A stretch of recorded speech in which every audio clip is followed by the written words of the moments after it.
welcome to the Center for Art and Talk. I'm here with Firman Brown, the CEO, the founder of the Center for Art and Talk, and I'm Tony Cicero, and we're going to look at these wonderful Facebook posts today. Excellent. That we can come across, and we find these to be very valuable insights, very moving, and worth sharing. So, yeah, topics or ideas that if we had a chance to sit down and speak on, we would gain insight into each other on.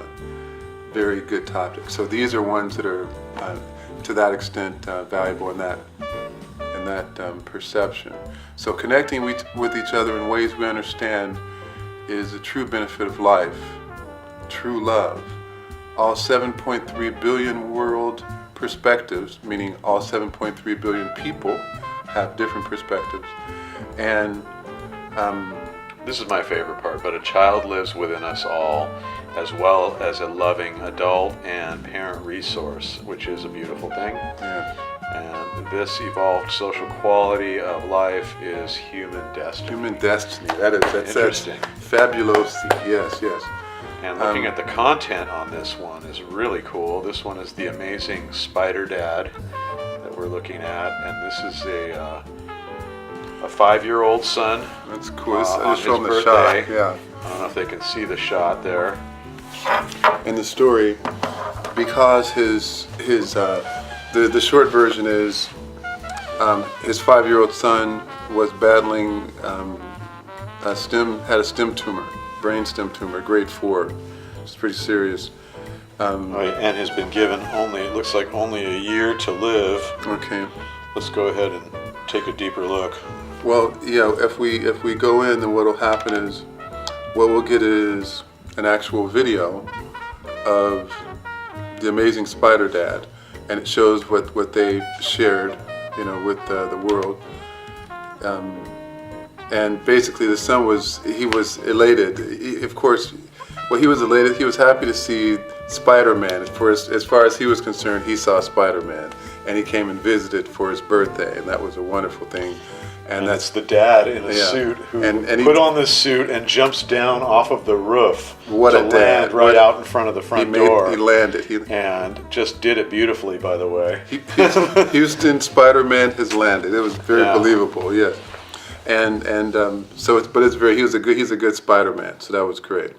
And that's Mike Wilson's 5-year-old son, Jaden, battling wow. Yeah. He's been only given a year to live. So he gets the Awesome Dad Award for probably forever. That's as good as it gets. Yeah. Posting this on his YouTube channel, Mike had a replica Spider-Man suit made just so he could jump off his roof to surprise his son for his birthday. Oh, sweet. A very awesome dad. I think what comes to mind for me on this one, Firman, is just the idea that the love that we have for our kids will allow us to be super people, to be able to do things that might be well outside of our comfort zone for our children, regardless of whether they have a grade 4 brainstem tumor or they're healthy and fine. Yes, and just thinking about the lengths that we'll go to show our love to our kids, which is genuine. The other element which is like what it says here, the 7.3 billion world individuals, they're all different, but everyone has a point of accessibility. The 5-year-old child, with what he was going through, his son, there was a way to access him and connect him and improve his perspective of life just for a moment. By connecting to something that really means something to little Jaden, that has nothing to do with his affliction of this cancer that he's dealing with. So what we'll do, but it tunes right into something that is the amazing and powerful fantasy life that we can have in our minds and our hearts. And the point is, we'll call that, for our intents and purposes, social intelligence. And everyone has the capacity to be reached at wherever point they are, I'd like to think at least.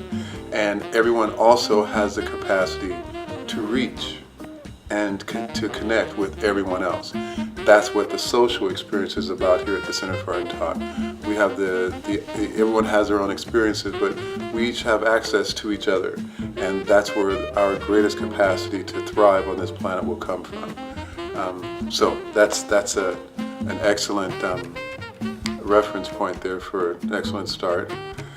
And then as we go through the others, we have the Cat Live, the Halloween special. Did you see that, Tony? Was that pretty interesting? That was really fun. That was the Halloween costumes and outfits, and we had the pianist Tom McMorrin, as a matter of fact, was playing jazz, and there was Davey Miller, Adrian Rhodes on bass. That was fun. And, but a lot of the other footage was shot in downtown Ventura, right? And yes. On the street, and so we saw all the local Ventura residents in their costumes out and about for the evening. Very cool. Yeah. And then here's one where there's a new TV show, Center for Art and Talk Live. It's actually designed for college and high school students, where they can actually be seen and heard speaking on important social and emotional issues. And they can actually contact us here and come in and talk about important things and be on the TV show. 805-647-8767. And so this will be a new television show that we'll be adding to our YouTube channel that you'll be able to check out later on. Yes. And again, 805-647-8767. And, this is interesting. Let's just do a note about this. Borrowed from it came from the Global Coherence Initiative, a food forest. Seattle is planning to build a new city park filled with hundreds of edible plants, such as fruit trees, vegetables, plants, herbs, etc., free to anyone and everyone. And if successful, it will be the first food forest of the nation. Brilliant idea.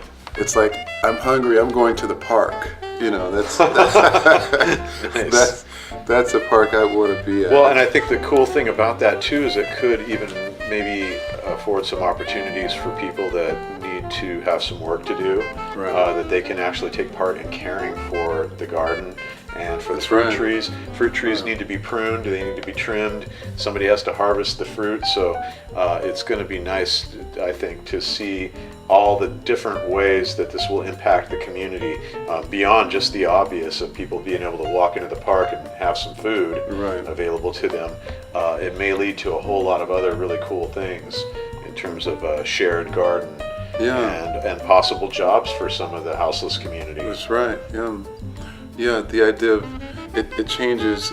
It's a new definition of breaking bread, right? It's like, we've got to get ourselves back to the garden. Nice. Crosby, Stills, Nash. Back to the garden. That's what that. Yeah, that's back to the garden. What's this next one here? In Santa Monica, the other day there was the Save the Internet, which is something that is optional, I guess. It depends on the person. It's a personal choice, but they wanted to keep the internet as a common carrier. So they had much communication, I guess, down at the Santa Monica Promenade on 3rd Street a week or so, last Friday, I guess it was. Yeah, Thursday, November 13th. So that was interesting. Then we also have, let's see, and we're actually this is the Center for Art and Talk. So we have,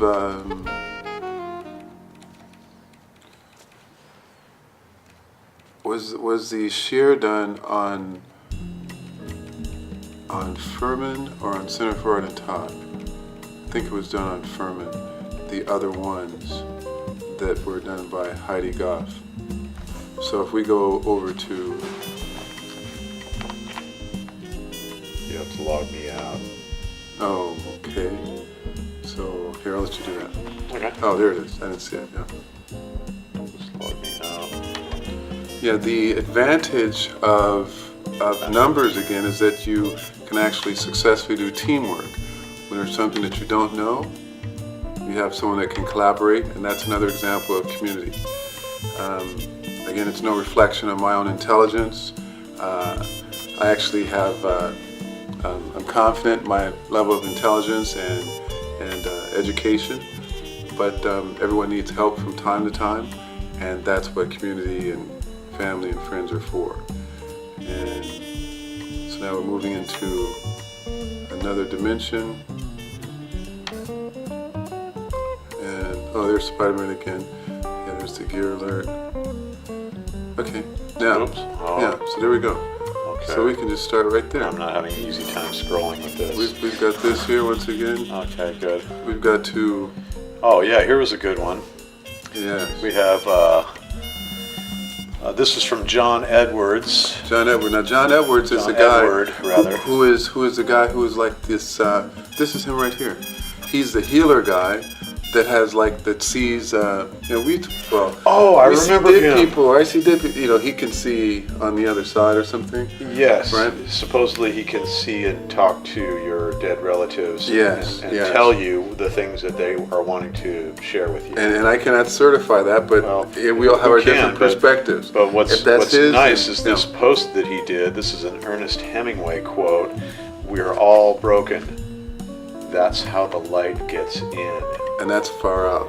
Yeah. That's It makes me think about maybe a vase that's been broken and, I don't know, put back together again. It could be a solid thing again, but there's the cracks of where it had been broken, but it might actually be, after it's been glued back together, it might be stronger than it ever was. One thing there. And then, of course, there's going to be little spots where the light from outside will get in, or if there was a light inside, yes. it would be able to come out through those cracks. So the I'd like to proverbial- look at the other side of this comment too, or this post here. Yeah. Yeah, the proverbial light, Tony. That's what I see it as, the proverbial light, and if we are, it's not that we would be blanketed in darkness, but the things that we know we are conscious and aware of, the things that we do not know, that could be the definition of light itself in this case. And we can then be enlightened by those things that we did not know previously. When we are children, we are not broken, and we are complete, or at least we think we are, as far as the experiences to the world. And we are in many ways, as we know that there's a value that if we can maintain there's in a song it says, when we were children, we were much older then, and we saw the world through different eyes. There was a certain maturity that we lose when we become experiential and or become adults. But as far as the experiential and the physical world goes, those experiences are something which are valuable in the sense that it provides new information, so we become more informed. We're less, when someone is gullible, we're less gullible and wiser and more experienced. Those are all good things. Then there is a different kind of knowledge that children have, that it's more powered by love, and it's not, I won't even call it idealism, because it's not a comparative value, it's an absolute.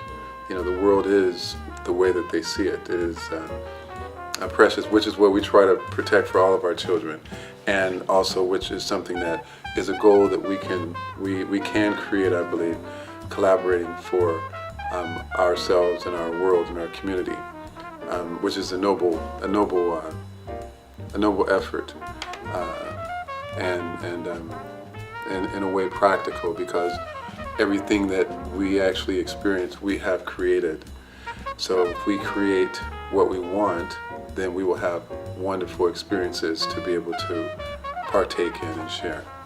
And that's what we're learning to do now. I think as we're growing as a species, we're becoming more insightful on what it is we want to share with each other, as opposed to our survival resources that we've learned to master out of conditioning.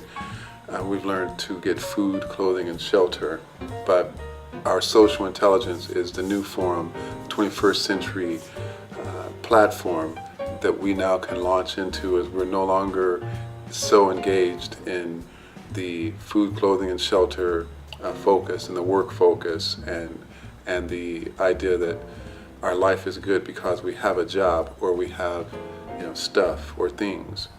Our life is good because we are good and we do good things and we deal with good people, and the idea is that people can, when we start to understand that, then we create more of that for each other, and we value that. We understand that, well, what's the option? Oh, we have not good people. Or, I don't want to go to that place. Let's go to a place where it's a good. You get the idea. I will sum that up that way. Yes. Beautifully said, Firman. And what you've just experienced, for those of you watching this right now, Firman just gave a really nice monologue talk. His perspective, his insights on what just came from this quote, this Ernest Hemingway quote we were looking at on Facebook here. And if you noticed, I did not speak while Firman was talking. I didn't ask him any questions. Let's give him a hand. That's and rare. I did not, and what we just demonstrated there is what the monologue talk segment of what we do here at the Center for Art and Talk, how that operates. So for those of you that are unfamiliar with it or have not been here yet, you just heard a monologue from Mr. Firman Brown. And at this point, that would continue around the table. I might give my own monologue on the same topic, or I might choose to speak on a different topic, and that would continue around until we're done. At which point, after we've all completed our monologues, then we have a dialogue session where we can all talk to each other, we can connect and interact and exchange information. I think you hit on to a lot of valid points there.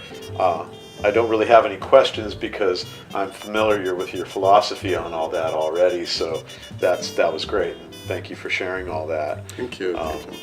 You're welcome. Yeah. And I don't have any commentary to add because you covered it so beautifully. I don't have any comment or questions on that. So well, Anton, I'm looking here. I'm seeing. So he is a psychic medium. Psychic medium. That's what he is. Okay. Right. John Edward. Yeah. So yeah, that's what he I've would be seen called. him on a few talk the TV shows. Yeah. So now it also says there's some more text here. All it takes is a little bit of light to get in us to see the way. Don't worry if there are cracks, you earned them. Let the light shine through those cracks. Share this with family and friends, remind them of the same. And it goes on. I think he was being positive and trying to encourage us to enjoy the journey of life. And yes. Oh, this is a good one. Yeah, and this is the guy, I love this guy. R. Buckminster Fuller, quote, this has been posted by, who posted this? So yeah, it's actually Thrive, but Thrive. We couldn't tell exactly who it was. I'm going to pull that off. And I like what you added here. Firman shared this today as well.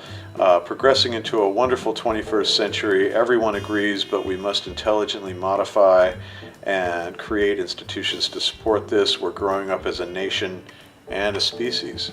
Here's a wonderful R. Buckminster Fuller quote. It is now highly feasible to take care of everybody on earth at a higher standard of living than any have ever known. It no longer has to be you or me. Selfishness is unnecessary. War is obsolete. It is a matter of converting the high technology from weaponry to livingry. I love that. That's a good one. R. Buckminster Fuller, really cool picture with some kind of unique building structure going on in the background behind him there. Yeah, that's his geodesic dome. That's the structure we built. You know, what's exciting about this, Firman, is we're seeing that, I mean, obviously you found this, Thrive posted this, you reshared it. What's cool is from my perspective, is the awakening that seems to be happening, and the recognition of the need for connecting with each other as opposed to thinking of us as separate. Everyone is separate, and unfortunately, technology's been taking us down that road for a while. It's, in a sense, maybe connecting us because of wonderful things like Facebook. We can connect with friends and family that we maybe haven't seen for 10, 20 years or something like that. But unfortunately, it's not the face-to-face experience that we're having right now on camera. And so, having the ability to connect with each other in a person-to-person, face-to-face environment, so much more empowering and de-stressing. It's really that connectedness that he's speaking of there. Yeah, and of course, caring for each other. Yes, as yes, opposed to looking to, I just need to get mine. Right. I got mine is just a theme that runs throughout our culture. I got mine. I need to get mine. I'm going to get what's mine. And we've seen in film and cinema and in the media, even in the media it portrays a lot of what's going on. But we see how it's like what's that guy's name? Scarface. It's I got to get. We know that those characters. We know that that's it. Come on, come on. We know that that's a bit much. We know that those are unattractive. The bat phone, yes. I think what's really exciting about this, though, too, is that we can see this in our kids, in the next generation coming up, and even in the people in their teens and the 20-somethings out there right now. What I'm seeing that's really, it's very heartening to see, is that there seems to be a shift in this younger generation in terms of their attitude towards living this way right out of the chute. Okay. They're coming into this world, bringing that into being now in our life. It's up to us as the older generation to foster that, to empower that, to help see that, and help our young people make that the reality of the world that they're designing and creating for themselves as we co-create through our connectedness. Right. And that seems to be what's, I don't know, I'm excited by that. I'm seeing that happening a lot. I see it in my own son, who's now about to be 20. Super. And then I'm seeing it in the younger kids too, the 5 and 6 year olds.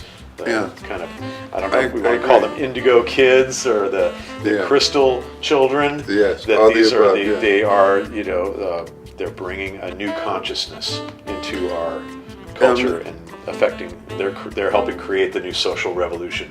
They are, and they will do so with our collaboration. Exactly. We are the shoulders upon which they stand, but also we provide a perspective or a perception that they do not have that can enlighten them in a way that they can make better decisions in the future. Agreed. When we actually, like they're saying, the technology is dominant. The technology is the future. However, the technology is not as social, like you were saying, as it could be. And the role that we could play is to allow, to help them to be able to merge the two by our own efforts. Then we become more valuable to them and to their future. The idea that technology again it is not the enemy. It is a tool with which we can bring people closer together and connect more, but it has to be done intelligently. An interesting contrast that comes to mind there is the fact, well, guys like you and me and people of our generation, we lived in a time when only a fraction of this technology existed, and we saw the beginning stages of it and the first beepers and cell phones and moving on up into home computers, home PCs, and then laptops, and now everything that we have now today. But these children are coming into the world that already has all of this in place. Right. And so maybe that's an interesting contrast. We have kind of been maybe a little damaged by it because we had to make the transition from analog to digital. Yes. And our kids are coming into the world and it's already there. It's already all there for them. Yeah. So what are they doing? They're going back to nature. They're going back to reconnecting with each other, and they do that, maybe doing this more naturally. And whereas for us, we have to actually kind of make an effort and create this create this environment. We have to struggle with it a little bit to not get bowled over by all the changes that we've gone through. And it makes me wonder, what kind of changes are they going to see in their lifetime as they reach their 40s and 50s?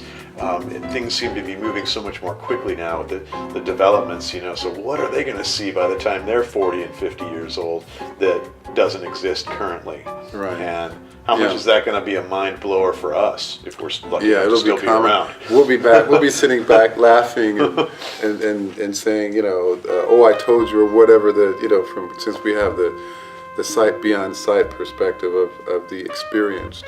But the idea that they actually are so engaged in what they're doing, there is a role that has to be played, us to them, to the 20-year-olds, and the 20-year-olds to the next generation that comes forward after another 20 years, where we actually show them how to successfully live.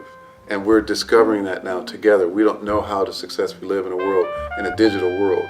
We're creating the solutions now. So the jobs that don't exist, we have to discover solutions for that together. That's a great point right there. That's kind of, what I was saying earlier about our kids coming up in this generation where we have all this technology. It's like, maybe in a way, they will be the ones to show us how to adapt more, because they're already existing in this world where it already is there, and so they're coming up in that, and in a sense they're more comfortable with it because of that, and so we can learn from their comfort level with it, and maybe somehow that helps us, the older generation, a little bit. Yes. I had another thought to that point too, but I lost it somewhere. Oh, it'll come back. Maybe it'll come back. Yeah, they never go away. Yes. So net neutrality, that was the other one, the other article we were talking about. So, let's see, so we have more. This is to Save the Internet. I told you there was a copy that I got from Santa Monica. Right. That's the Save the Internet, no delays. Keep the internet free. Yes. So then we have that wonderful TV show again. And then there is another share that was done that actually had, we can find it here. Oh, we can talk about John Bon Jovi. Oh, yes. Yeah, this is great. His Soul Kitchen. Love it. He has a restaurant that has no prices. And this is John Bon Jovi of this band Bon Jovi. Guests pay whatever they can or volunteer in exchange for their meal. I wonder what the volunteering entails. Is that they volunteer to wash dishes? Yeah, the kitchen, whatever they can do. Dice onions. What a great idea, though, that that he would come up with this type of a concept. I wonder what the impetus was for that. Well, the same realization that we've all had. It's sort of like a people first, money second. Oh, that's a beautiful concept. It's a new consciousness, but we've lived in a world where money was first. We know that cannot be the standard. We want something better for our children and everyone else's children even. It's a healthy way to be able to see the world, and we're learning to do that, which is very important. Let's go back to the Bon Jovi thing for a minute there. Okay. Is there any more information on that? I'm going to assume that this is a restaurant that is in New Jersey. Where is that? Maybe if you click on the image. Let's go, let's see. We can find out some more about this. I'm sure this is from.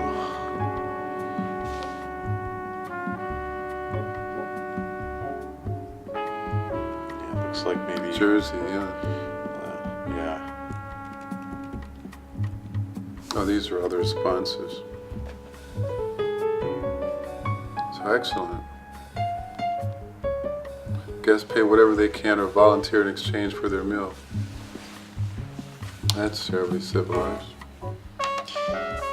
So I guess the name of the restaurant is Soul Kitchen. Yes, I should say that, yeah. And so maybe you can find out more by Google searching John Bon Jovi's Soul Kitchen and take a look at the menu. Yes. And maybe see what some people have offered up in exchange for their meals. It'd be interesting to see what people have come up with. The creative solutions. Maybe people come in and clean the restaurant Yeah. when they're in the closed hours, or maybe people come in and volunteer to cook. Right. bring different kinds of recipes. That could That would create be- a really interesting yeah. menu. Yeah. That'd be a lot of fun.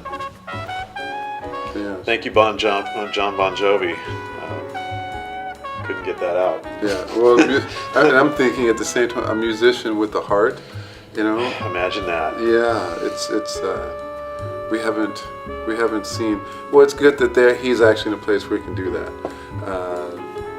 But I'm sure. Well, you know, and that brings up another interesting point. It's like, how many of us think that we would love to do things like that if we get to a certain point in our lives, in our careers, then I will try to do something good like this. Right. When after I make my million, then I'll become a philanthropist or whatever. When really, I think those resources are available to us at all times. And we can just go ahead and move forward immediately, being the kind of people that we want to be, and we don't have to say, well, I got to wait till I get done with my, whatever. I make my first million. Yeah. Yeah. And then I can work on being a good person. Yeah. The idea of being able to find something meaningful like the food share and these different things, and then collaborating in those things, that's the same thing. The energy, the effort is all the same thing. As a matter of fact, it's probably easier if you're a millionaire to open up a shop and let some people run it and basically, to finance it. But as a result, people come together and they benefit. Right. But we can do what we can do, and we can all do something. And the key is that we look to see what it is that we can do, how we can contribute, how we can collaborate, and then often we will find how we can connect. But to have a social center that you can actually go to that's designed for connection is as rare as water in the desert. Great segue, Firman. And You just brought it full circle back here to the Center for Art and Talk. That's why we're here. We're here for you, valuable. For the community. We do offer this place of connection. We have live music. We have a beautiful baby grand piano sitting right behind us here. Some of Ventura's finest perform here on a regular basis. We have all different types of music, wonderful art that you see behind us here, and that's an ongoing aspect of the Center for Art and Talk, and we welcome you to come and visit us here, share your perspectives, your valuable insights. We want to hear from you, and we want to give you a place to do that. So Thank you, Firman, for coming up with this concept, this whole idea, and now together we're seeing it come to fruition here, but we can't do it alone. It can't just be Firman and I sitting here talking about all this great stuff. We need your support. We need your involvement. Come and be a part of what's happening here. This is the social evolution of the 21st century. So. Yes, and now I've actually found the last two-tone. Oh, we've got one. We already did. Oh, we good. already did that. Okay, what's the other one? We're going to close up with one more. Facebook post that was shared that we felt was really relevant. And this is one that drew a lot of responses. I think we had up to 20 responses on Facebook. Imagine there is a bank account that credits your account each morning with $86,400. It carries over no balance from day to day. Every evening the bank deletes whatever part of the balance you failed to use during the day. What would you do? Draw out every cent, of course. Each of us has such a bank. Its name is time. Every morning, it credits you with 86,400 seconds. Every night, it writes off as lost whatever of this you have failed to invest to a good purpose. It carries over no balance. It allows no overdraft. Each day, it opens a new account for you. Each night, it burns the remains of the day. If you fail to use the day's deposits, the loss is yours. There is no drawing against tomorrow. You must live in the present on today's deposits. Invest it so as to get from it the utmost in health, happiness, and success. The clock is running. Make the most of today. Wow. Interesting. 84,000 seconds. Yes. How will you use your 84,000? That's amazing. I love that. Try to carry that one daily.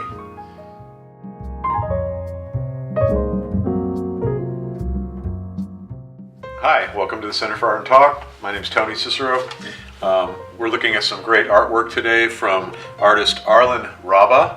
Arlen, yes. And we have, behind me, we have 6 pieces of an 11-piece exhibit that we have showing here currently. Up at the top here, we see the 347C Santa Fe. This is the Atchison, Topeka, and Santa Fe war bonnet train. This is an original graphite drawing with pencil and watercolor. Beautiful piece for train enthusiasts. Then moving along, the middle piece here is the Central Pacific Jupiter. This is a wood-burning steam locomotive with the traditional war bonnet type front grille. That's what that's called, a war bonnet. Yes, yeah. Okay. And so I don't. This was scrapped in 1908. So this ran from 1868 on. It was built in 1868 by the Schenectady Locomotive Works of New York. Haven't heard that name in a while. Real interesting. Schenectady. Yeah. Yes, that's a good one. And then we've got on the bottom here is again the Union Pacific 119. This is another original graphite drawing pencil drawing, and watercolor piece.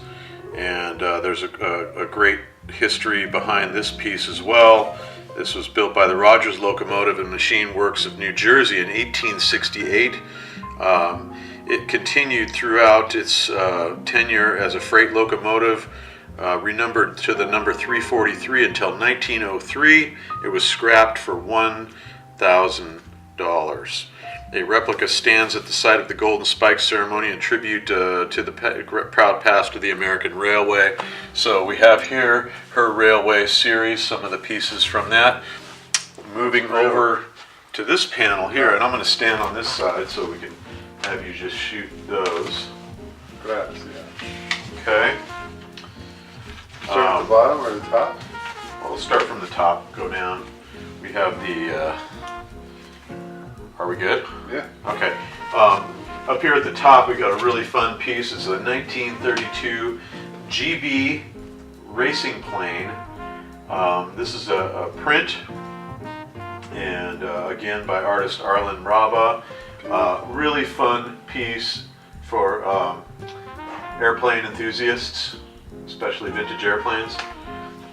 Moving along, we have in the middle here a great local historic landmark that once existed here in Ventura, the California 66, home to a lot of great jazz performers for many years. And this was a restaurant and a live music venue. It became Cafe Fiore, which is still here in town, in 2003. So a nice piece of Ventura history right there, the classic California 66. And then moving down the line, we have a really fun piece. It's a 1924 Auburn. This is an original piece, and the Auburn Automobile Company was founded in Auburn, Indiana in 1974. Okay, the automobile known as the Auburn was produced from 1900 to 1936. This one is a 1924 that she's done this beautiful rendition of. Classic. The name was always synonymous with elegance and wealth. And what we see in the background, there's a building in Old Sacramento. The sign posted is not original to the building, etc. And sort of... Okay, the California Steam Navigation Company was founded in 1854 to control river traffic and earnings. I don't know how that really plays into the piece here, but basically, yeah, the piece is an original graphite pencil and watercolor pencil drawing. Perfect piece for auto enthusiasts and collectors. And that's some of the pieces that you'll see on display here at the Center for Art and Talk from artist Arlen Raba.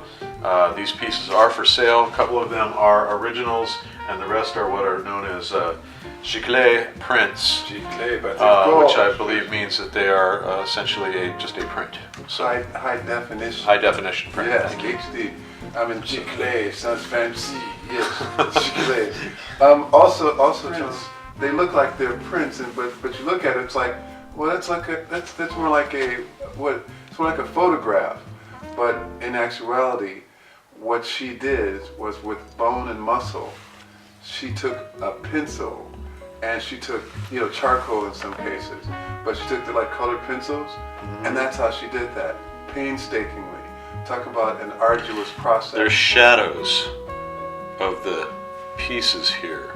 Yeah. There's shading suggesting light. She's got sunlight coming from a particular angle on this one. We'll see as much on this one. This one's got some shadow stuff going on here. So we'll get Arlen in and she can explain more about this in detail, but these are beautiful.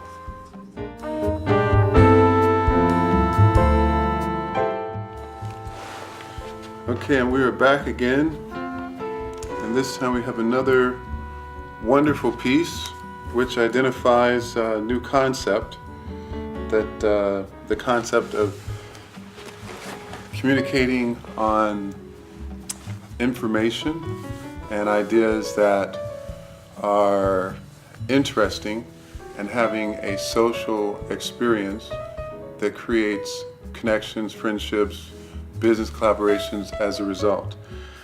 And this particular, I guess this is a reading I'm doing, includes a wonderful piece from, I keep thinking Orion, but it actually isn't. It is here, The Invitation by Orion. And this is actually from Kylie Kai, an insightful lady that's very resourceful in finding this. So the invitation by Orion. It doesn't interest me what you're doing for a living, what you do for a living. I want to know what you ache for, and if you dare to dream of meeting your heart's longing. It doesn't interest me how old you are. I want to know if you will risk looking like a fool for love, for your dream, for the adventure of being alive. It doesn't interest me what planets are squaring your moon. I want to know if you have touched the center of your own sorrow, if you have been opened by life's betrayals, or have become shriveled and closed from fear of further pain. I want to know if you can sit with pain, mine or your own, without moving to hide it, or fade it, or fix it. I want to know if you can be with joy, mine or your own, if you can dance with wildness and let the ecstasy fill you to the tips of your fingers and toes, without cautioning us to be careful, to be realistic, to remember the limitations of being human. It doesn't interest me if the story you are telling me is true. I want to know if you can disappoint another to be true to yourself, if you can bear the accusation of betrayal and not betray your own soul, if you can be faithless and therefore trustworthy. I want to know if you can see beauty even when it is not pretty every day, and if you can source your own life from its presence. I want to know if you can live with failure, yours and mine, and still stand at the edge of the lake and shout to the silver of the full moon, yes. It doesn't interest me to know where you live or how much money you have. I want to know if you can get up after the night of grief and despair, weary and bruised to the bone, and do what needs to be done to feed the children. It doesn't interest me who you know or how you came to be here. I want to know if you will stand in the center of the fire with me and not shrink back. It doesn't interest me where or what or with whom you have studied. I want to know what sustains you from the inside when all else falls away. I want to know if you can be alone with yourself, and if you truly like the company you keep in the empty moments. And this is brilliant. Again, The Invitation by Orion. And so thank you for that, Kylie. And what we have is a capacity now to build connections and talk. If this was an actual talk format, this would be a preceding, starting reading, and then each person could weigh in uninterrupted for 3 to 5 minutes on that particular topic, and everyone take a turn and go around And as a result, we would have more insight into each other, more than we would have if we had lived next door to each other, probably for 5, 10, 15, or 20 years.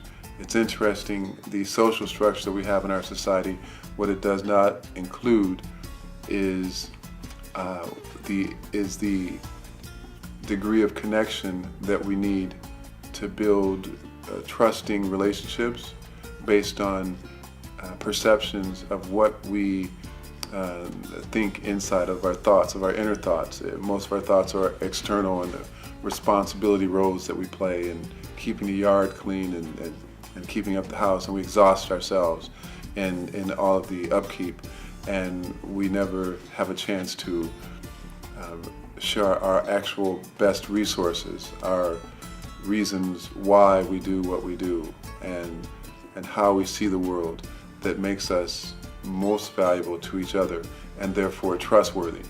And it is in that we find our community and our future and our capacity to create the better society that we want for our children.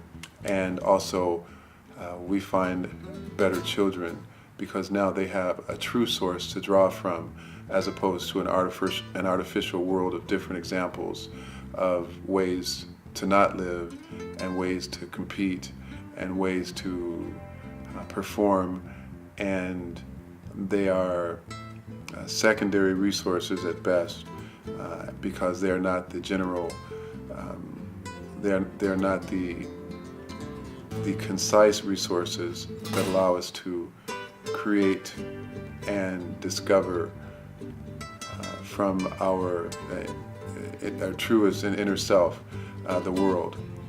And this is what it is that we want to now empower each other with, and empower our children with, and help to make create the solutions that we need for our upcoming adventures of the 21st century, and meaning jobs, as well as dealing with other countries successfully, having the internal makeup to be able to do that, and being able to live with love and to live with hope, and have the elements in our life on a regular basis, on a daily basis, that we need to make us better people.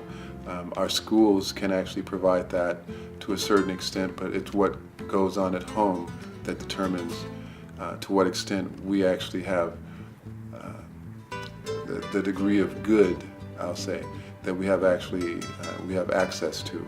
And then we go through the roles that we can go through at work and or at school or at any other places. But we come home and we bring our values. This is where our values come from. This is where the source that they come from. And so if we can provide that there and or at other places like the Center for Art and Talk, we can be a resource to each other on our best ideas, and we can create our best realities. Anyway, thank you very much, Center for Art and Talk, Ventura, East Ventura, and I hope you had a wonderful, interesting experience sharing, and we look forward to doing a show like this again, and we will see how this one unfolds, and then we will be doing more of the Center for Art and Talk live conventional formats, where we have music and art and people. And we also have our Ventura Talks show. We'll be combining those in the future, making more interesting shows for you to be able to enjoy. And that is the reason why I get a chance to partake in the wonderful adventure daily of the Center for Art and Talk, to bring you quality experiences and interesting ideas and empowering concepts, and de-stressing in a de-stressing forum, and I hope that you enjoy it. So enjoy. Okay, bye-bye.